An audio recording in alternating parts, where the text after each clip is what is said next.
Yo, fam! If you're a Commanders fan and thought this offseason was going to be chill, let me tell you something! This is just getting started, because today we've got 3 stories that could literally shape the future of this team in 2026 and beyond. We're talking about the draft, Dan Quinn's future, and a free agency move that could completely change Jayden Daniels' offense. Bro, if you were left wanting more after how this season ended, if you still feel that sting from how the defense collapsed, if you want to know what the hell Adam Peters is going to do with the 7th pick in the draft, then stick around, because this is wild. And heads up, because one of these stories features a player who might be the missing piece for JD5 to really take off. We're talking about decisions that won't just impact next season, but the next 5 years of this franchise. Listen, fam, this ain't clickbait. This is real. This is the future of the Washington Commanders unfolding right in front of us. Let's get into it. News 1. Should the Commanders trade the 7th pick in the draft? Okay, bro, let's get straight to it. The Washington Commanders hold the number 7 pick in the 2026 NFL draft. And the question we're all asking is, do we use it or trade it? Because listen, this ain't as simple as just take the best player available. There's context, there's strategy, and there's a reality we can't ignore. We don't have a 2nd-round pick. Yeah, fam, thanks to the trade for Laramie Tunsil last year, the Commanders gave up their 2nd-rounder. And at the time, bro, it made sense. We needed to protect Jayden Daniels. We needed an elite left tackle to anchor that O-line for years. Tunsil was exactly that. But now, looking ahead to the 2026 draft, that move is costing us flexibility. Because think about it, fam. If we stay at 7, we're not picking again until the 3rd round. That's a massive gap between our 1st and 2nd selections. And in a draft where we desperately need defensive help, where we've got holes at edge rusher, linebacker, safety, cornerback. Bro, we need volume. We need multiple swings at bat. Now, Yahoo Sports writer Nate Tice has a clear idea of what we should do if we stay at 7. Draft David Bailey, edge rusher, out of Texas Tech. And bro, I'm not gonna lie, Bailey is a problem for offensive tackles. This dude is all motor, all explosion off the edge. He's got that first step burst that makes you think of Von Miller in his prime. His one-on-one win rate is elite, and that's exactly what we need in Washington. Because let's be real, fam, our D-line last year was a straight-up disaster. We didn't have anyone who could consistently generate pressure without help. Montez Sweat had his moments, but you can't rely on just one pass rusher. You need multiple threats. You need to make offensive tackles pick their poison. And when you don't have that, when you've only got one guy who can win, offensive coordinators just neutralize him with chips, doubles, slide protection. And when you've got no pass rush, fam, it doesn't matter how good your DBs are, they're gonna get cooked because quarterbacks will have all day to find open receivers. And that's exactly what happened. In 2025, we saw average quarterbacks tear us apart because they had clean pockets, time to hit their 2nd and 3rd reads, time to wait for someone to get open downfield. Bailey fixes that problem immediately. Tice nailed it. He's a dynamo off the edge and brings the heat play after play. And bro, when you watch his tape, that's exactly what you see. A guy who doesn't stop, who's got the motor to play 60 to 70 snaps and still come with the same intensity, who's got that dip and rip move that's almost unblockable one-on-one. His explosion is ridiculous. That first step puts offensive tackles on their heels. And once he's got you backing up, bro, you've already lost. Because Bailey's got counter moves. He's got a spin, he's got a chop, he's got a full pass rush toolbox that he's refined in college. But, and here's the but, Bailey's got limitations. He's not the biggest dude out there. He's around 6'2", 245 to 250 pounds. And in the NFL, fam, that's undersized for an edge rusher, especially when you're going up against offensive tackles who weigh 320, 330 pounds. Especially when you've got to set the edge against teams that'll run the ball 30 to 35 times if you let them. His lack of size could be a problem against the run, especially against physical teams like the Eagles or Cowboys, because those teams, bro, they'll attack that exact weakness. They'll run right at your undersized edge. They'll double team him. They'll try to wear him down physically over the course of the game. Now, Tice mentions that Bailey improved in that area during his one season in Lubbock, and that's important because it shows the guy is coachable, that he's willing to work on his weaknesses, that he understands to be a complete edge rusher in the NFL. You can't just rush the passer. You've got to play the run too. But still, fam, drafting him at 7 means you're betting that his pass rush ability outweighs his run defense issues. You're betting you can scheme around those weaknesses, that you can put him in passing situations where he can do what he does best, get after the quarterback. And that's where the other option comes in, trading the pick. Because, bro, think about it. If we trade down from 7 to somewhere between 12 and 15, we could pick up an extra second or third rounder. And that gives us massive flexibility. We could still draft an edge rusher a little later in the first, someone like the guy from Michigan or Georgia who'll still be there, and then use that extra pick to grab a linebacker in the second, or a safety, or a corner. Because the truth is, this draft has defensive depth. It's not like there are only 5 good players and then nothing. There's talent in the top 20.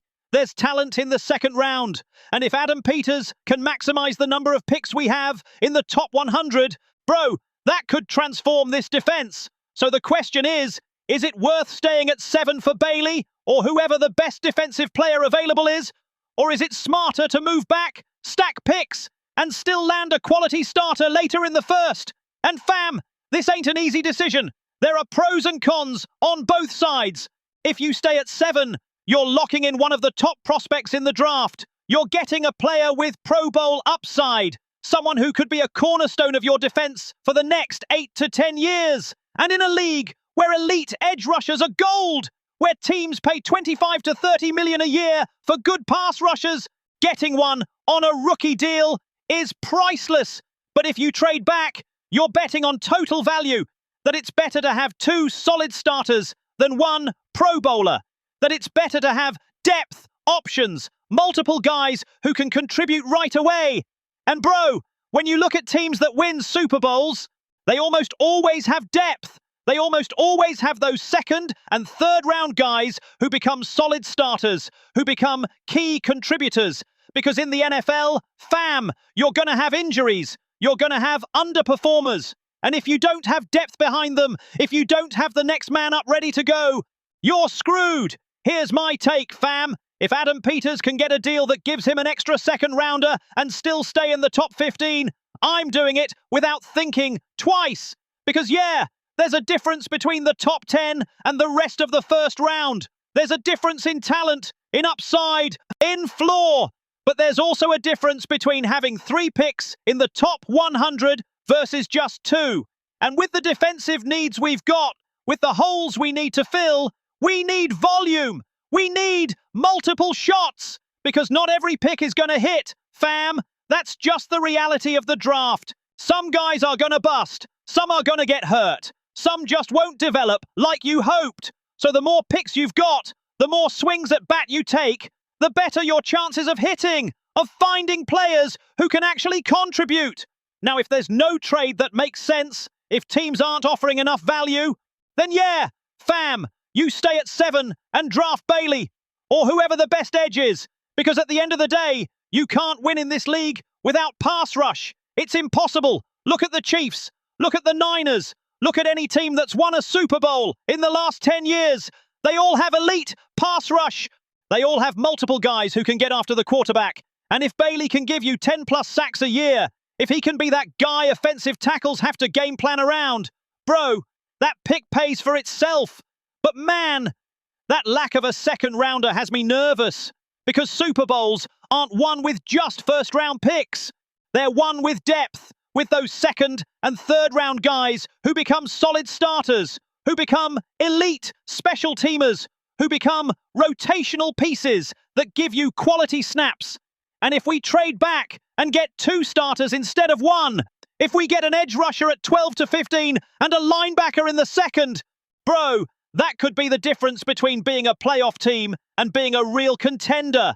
Because think about it, fam. What's better? Having an edge rusher who gives you 12 sacks, or having one who gives you 8 sacks, plus a linebacker who gives you 120 tackles and 3 picks. I know what I'd rather have. I'd rather have more good players than one great one. And that's the philosophy that's made teams like the Ravens, the Niners, the Eagles successful. Those teams don't just draft well in the first round. They draft well in every round. They find gems in the second, third, fourth rounds. And those gems become key contributors. So yeah, fam, if Adam Peters can trade back and get value, I'm all in. But if not, if the value's not there, then you stay at 7 and take the best player available. Simple as that. Okay, bro, that's the draft situation. And man, it's complicated.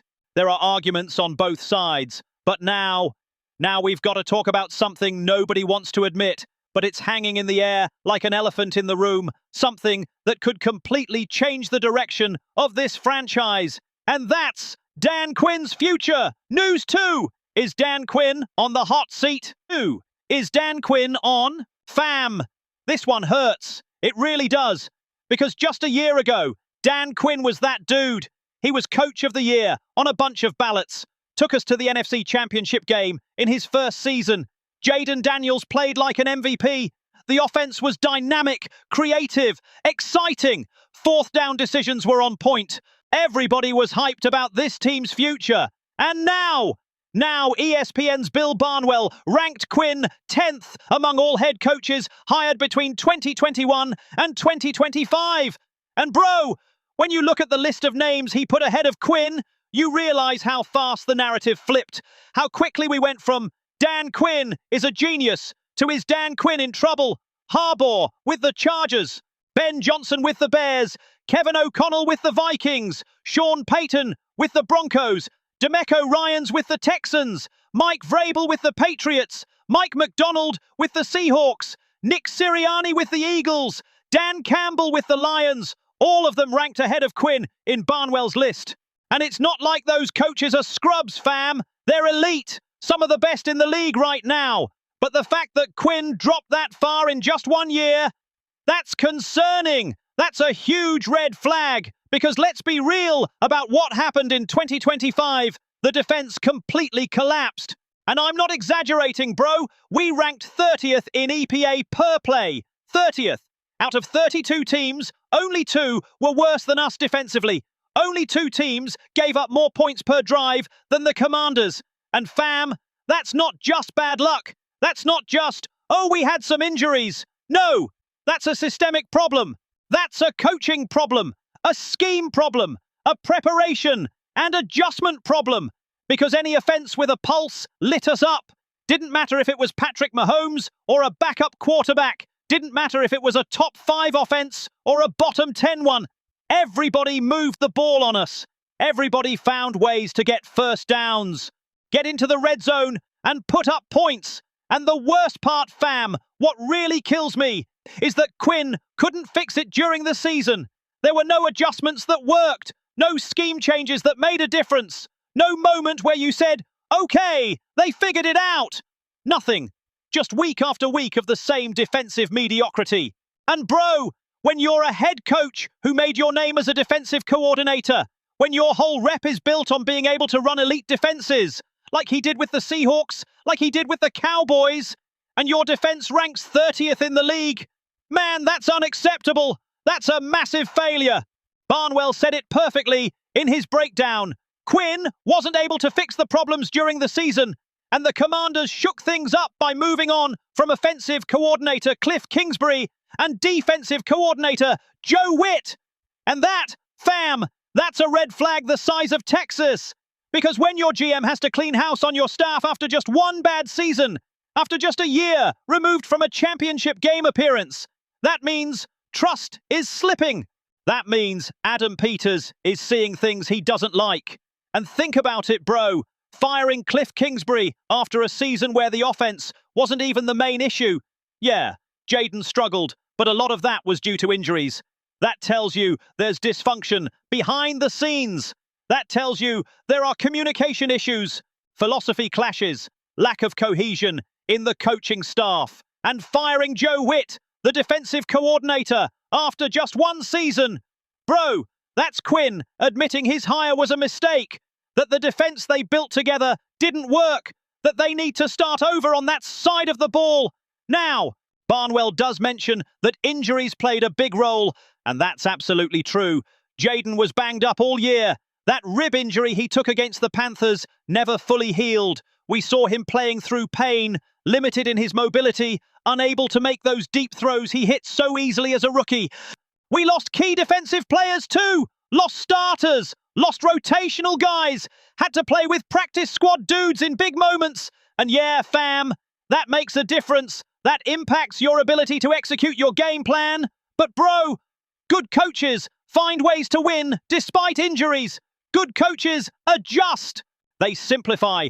They put their players in positions to succeed, even if they're not the most talented. Look at Jim Harbaugh with the Chargers. That team had massive injuries on the O-line, on defense, at skill positions, and they still won, still competed, because Harbaugh simplified the game plan, ran the ball, played great defense, won on special teams, did what he had to do to win games.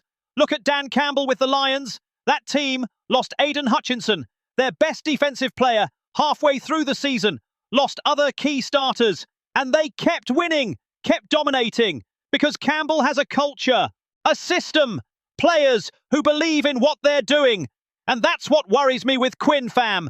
Because when things got tough in 2025, when the injuries hit, when the breaks didn't go our way, the team folded. There was no resilience, no fight, just a team that accepted its fate as a lost season. And here's the uncomfortable truth, fam, the thing nobody wants to say, but we're all thinking. If Quinn and the Commanders have another season like that in 2026, it's over.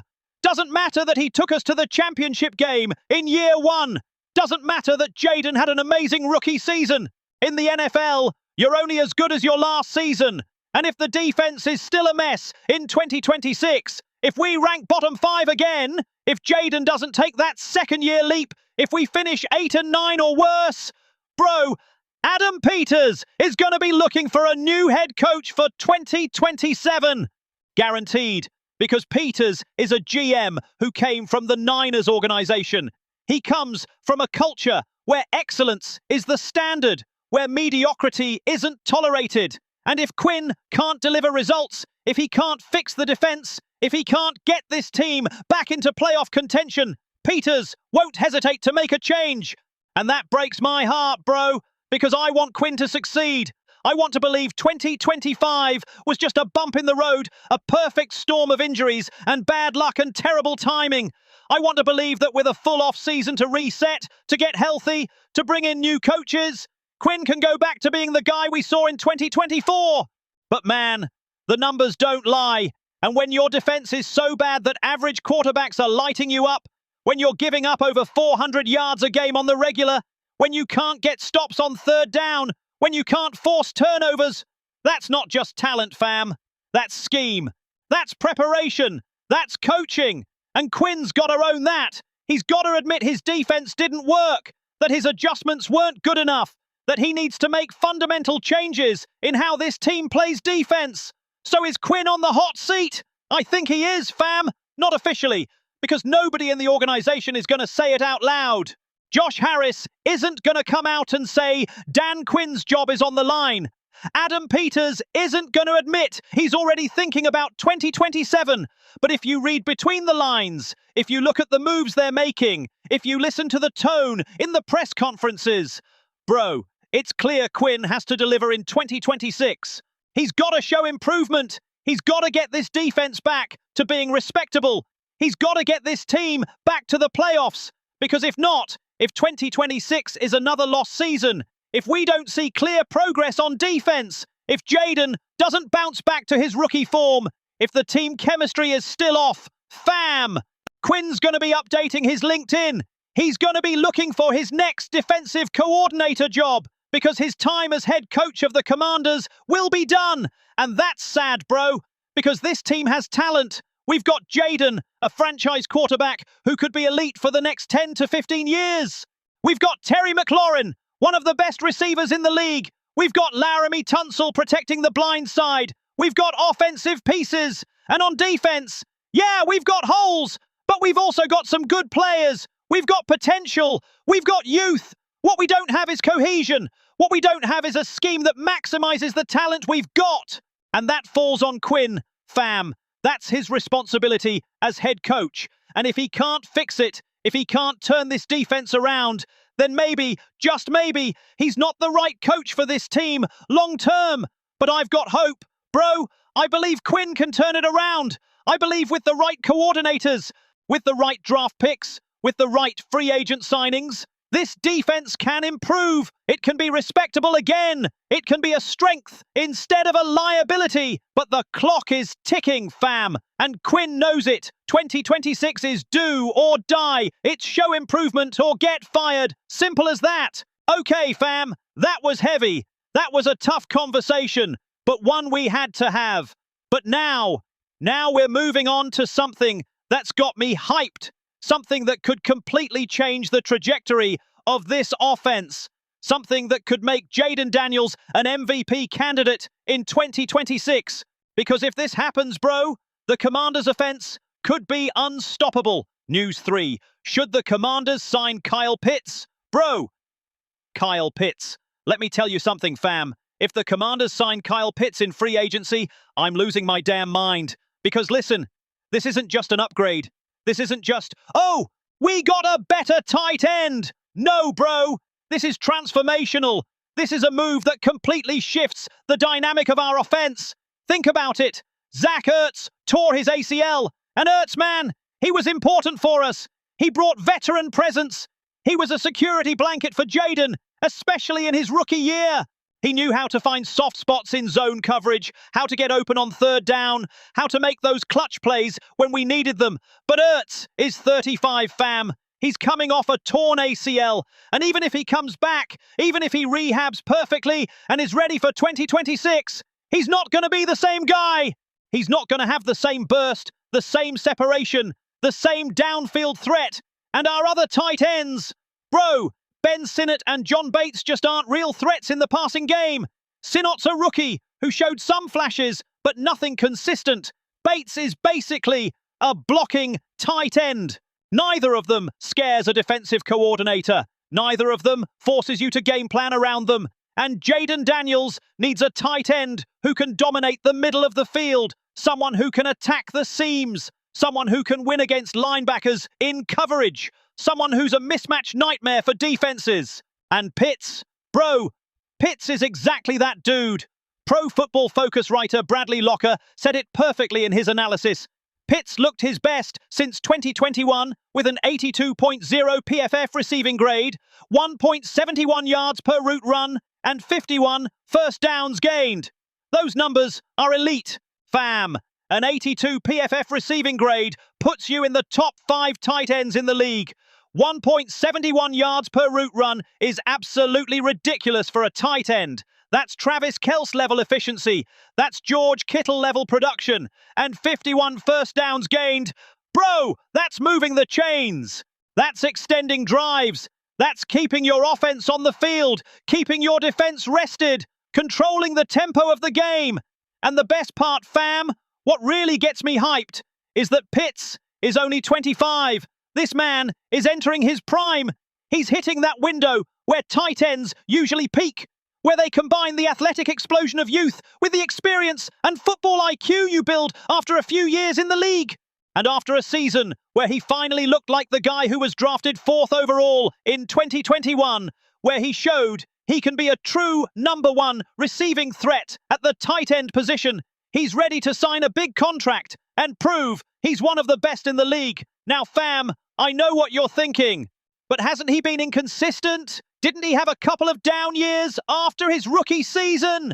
Yeah, absolutely. And we got to talk about that because it's important context. After his rookie year in 2021, 1,000 yards, 6 touchdowns with Matt Ryan at quarterback, Pitts had 2 seasons that were disappointing. In 2022, he only played 10 games due to injuries, didn't even hit 400 receiving yards. It was a lost season. In 2023, he was healthy, but the production wasn't there. 667 yards, 3 touchdowns. Decent numbers, but nothing special, nothing that justified being the 4th overall pick. Nothing that made you say, this guy's a game changer. And there were a lot of reasons for that, bro. Bad quarterback play, Marcus Mariota, Desmond Ridder, not exactly elite passers. Dysfunctional offenses under Arthur Smith, who notoriously didn't know how to use Pitts properly. Injuries that messed with his confidence and his ability to play at full speed. But in 2024, everything changed. New offensive coordinator in Zach Robinson, Kirk Cousins at quarterback, at least until he got hurt. And suddenly, Pitts exploded with more targets than ever, 118, which is massive for a tight end. Pitts delivered 88 catches, 928 yards, 5 touchdowns. And bro, when you watch his 2024 tape, you see a completely different player than what we saw in 2022 and 2023. You see explosion, you see separation, you see refined route running, you see reliable hands. You see a guy who knows how to use his frame, his length, his athleticism to create advantages against any type of coverage. And fam, imagine those numbers with Jaden Daniels throwing him the ball. Because JD5 is accurate, he's smart, he knows how to read defenses, he knows how to use his tight ends on seam routes, option routes, third down situations where you need those 8 to 10 yards to move the chains. And Pitts, man, Pitts is a mismatch nightmare. Too fast for linebackers, too big and physical for safeties, too skilled as a route runner for corners to stay with him. Put him in the slot and he'll torch nickel corners with speed. Line him up in line and he'll beat linebackers with route running. Put him in motion and he'll create pre-snap confusion that Jaden can exploit. Doesn't matter where you line him up, doesn't matter how you use him. He's gonna be open. He's gonna be a target Jaden can trust on third down, in the red zone, in critical moments. Now think about this, fam. Think about the offensive personnel we'd have if we sign Pitts. Terry McLaurin outside as your #1 receiver. A guy who can win against anyone, who can make contested catches, who can take the top off defenses with deep speed. Kyle Pitts in the middle as your primary receiving tight end. A mismatch who forces defenses to dedicate their best coverage guy to him.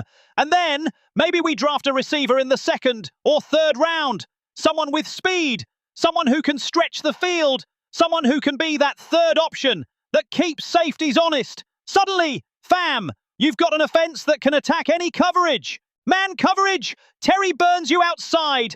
Pitts wins in the middle. Zone, Pitts finds the soft spots between linebackers and safeties. Terry works the sidelines. Blitz, Jaden punishes you with quick throws to either of those guys. That's what's got me hyped, bro, because with Pitts, this offense goes from good to top 5 in the league. Goes from being an offense that can score points to one that nobody wants to face.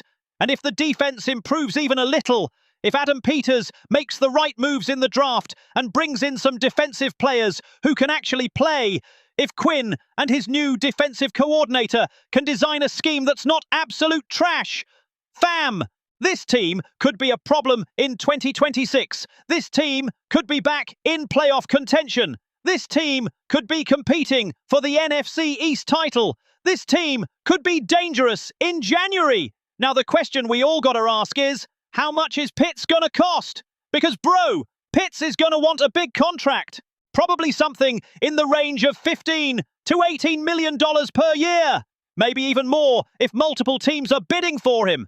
And that's serious money for a tight end. To put it in perspective, Travis Kelce is making around $14 million per year. George Kittle is in that same range. Mark Andrews, TJ Hawkinson, Dallas Goedert, all in that 13 to 15 million range. So if Pitts wants 16 or 17 million, he's asking to be one of the highest paid tight ends in the league. And the question is he worth it? I think he is. Fam, I think he's absolutely worth it. Because when you've got a franchise quarterback like Jaden Daniels, when you've got a competitive window that's opening right now, you've got to maximize that window. You've got to give your quarterback the weapons he needs to be successful. And the Commanders have cap space, bro. We're not in cap hell like some teams. We've got flexibility. We've got room to make moves in free agency, but we've also got other needs. We need defensive players. We need edge rushers, linebackers, safeties, corners. We need offensive line depth. We need special teams contributors. So Adam Peters is going to have to decide. Do we invest 16 to 17 million in an elite tight end? Or do we use that money on multiple defensive players who can help fix our defense? And bro, that's a tough decision, because there are arguments on both sides. If you invest in Pitts, you're betting your offense can be so good it can carry your defense, that you can outscore teams even if your defense is still average, that Jaden with elite weapons can be unstoppable. If you invest in defense, you're betting you can fix your biggest weakness, that you can build a defense that's at least respectable, that you can win games with balance, with complementary football. Here's my take, fam. If you can get Pitts for 16 million a year or less, you do it. You do it without hesitation, because a tight end of that caliber in his prime with Jaden Daniels, bro, that's a cheat code. That's what the Chiefs have with Kelsey. That's what the Patriots had with Gronk. That's what the Niners have with Kittle. Those tight ends transform offenses. They make quarterbacks better. They make receivers better because they draw coverage. They make the run game better because they force defenses to stay in lighter boxes. And if the Commanders want to be real contenders, if they want to maximize the window with Jaden, they need that kind of weapon. They need that mismatch that opposing defenses have to account for on every single play. So yeah, fam, sign Kyle Pitts. Do it. Pay him what he wants, within reason. Because if we don't, someone else will. And I don't want to see Pitts torching us twice a year with the Cowboys or the Eagles or any other NFC East team. I want to see Pitts in burgundy and gold. I want to see Jaden throwing him touchdowns over the middle. I want to see defensive coordinators pulling their hair out, trying to figure out how to cover Terry and Pitts at the same time. That's the future I want, bro. And if Adam Peters can make it happen, if he can convince Pitts that Washington is the right place for him, that Jaden is the quarterback who can unlock his full potential. Fam, this offseason could be legendary. Okay, fam, those were the 3 big stories. And bro, the offseason is just getting started. We're barely scratching the surface of all the decisions the Commanders have to make in the next few months. Because between the draft and all the strategy around the 7th pick, between Dan Quinn's future and the pressure he's under to deliver in 2026, between free agency moves like potentially signing Kyle Pitts, these next few months are going to define whether the Commanders are contenders or pretenders in 2026 and beyond. And I know this past season hurt, fam. I know watching the defense collapse week after week was beyond frustrating. I know the expectations were sky high after that championship game run in 2024, and not living up to them was devastating. But bro, this team has a strong foundation. We've got Jaden Daniels, a franchise quarterback who showed in his rookie year that he can be elite, that he can make every throw, that he can extend plays with his legs, that he's got that it factor you just can't teach. We've got Terry McLaurin, one of the best receivers in the entire league, a true pro, a leader, a guy who produces year after year, no matter who's throwing him the ball. We've got Laramie Tunsil protecting the blind side, giving us stability at the most important spot on the offensive line. We've got Adam Peters as GM, a guy who came from one of the best run organizations in the NFL, a guy who knows how to build through the draft, how to make smart free agent signings, how to construct a roster that can compete. And yeah, we've got holes, we've got needs, especially on defense, but we've also got opportunity. We've got cap space, we've got draft picks, we've got the ability to make real improvements this offseason. And if we make the right moves, fam, if we draft well in April, if we sign the right guys in free agency, if Quinn and his new staff can design schemes that actually work, bro, we can compete again. We can be a playoff team again. We can be dangerous again. Because the NFC East is wide open right now. The Eagles have questions. The Cowboys are in transition. The Giants are rebuilding. Nobody in this division is unbeatable. Nobody has a stranglehold on the title. So if we can get our act together, if we can fix the defense, if we can give Jaden the weapons he needs, fam, we can win this division. We can be back in the playoffs. We can make another run. And that's what keeps me hyped, bro. That's what keeps me optimistic, even after how rough 2025 was. Because the potential is there. The foundation is there. We just need to build on it the right way. So let me know down below, fam, because I want to hear what you think. Do you trade the 7th pick to get more draft capital? Or do you stay put and take David Bailey or the best edge rusher available? Do you still believe in Dan Quinn to turn things around in 2026? Or do you think it's time to start looking for a new head coach? And would you sign Kyle Pitts? Would you pay him 16 to 17 million a year to be Jaden Daniels' go-to tight end? Because these are the questions that are going to define this offseason, bro. These are the decisions that'll determine whether we're back in the playoffs or stuck in another mediocre season. And if you made it this far, fam, if you stuck with me through this whole deep dive into the future of the Commanders, bro, I appreciate you. Drop a like if you enjoyed this content. Subscribe if you want more breakdowns like this. And hit the comments with your thoughts, because I genuinely want to know what Commanders Nation thinks about all this.